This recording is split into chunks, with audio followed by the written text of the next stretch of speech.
the purpose of the military is to start wars and change governments. It's not to sort of deter conflict. We're going to invade countries, and my mind was spinning.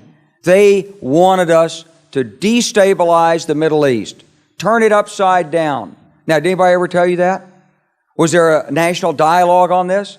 Did senators and congressmen stand up and denounce this plan? Was there a full-fledged American debate on it? Absolutely not. And there still isn't.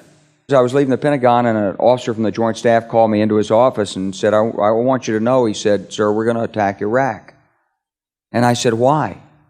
He said, "We don't know." He said, I said, "Well, did they tie Saddam to 9/11? He said, "No." And then I came back to the Pentagon about 6 weeks later. I saw the same officer. I said, why haven't we attacked Iraq? We still going to attack Iraq? He said, "Oh, sir," he says, "it's worse than that." He said, he pulled up a piece of paper off his desk. He said, "I just got this memo from the Secretary of Defense's office. It says we're going to attack and destroy the governments in 7 countries in 5 years. We're going to start with Iraq, and then we're going to move to Syria, Lebanon, Libya, Somalia, Sudan, and Iran."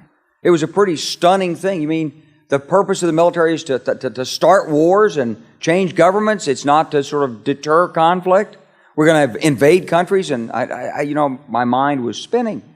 And I put that aside. It was like a nugget that you hold on to. This country was taken over by a group of people with a policy coup. Wolfowitz and Cheney and Rumsfeld, and you could name a half dozen other collaborators from the Project for a New American Century.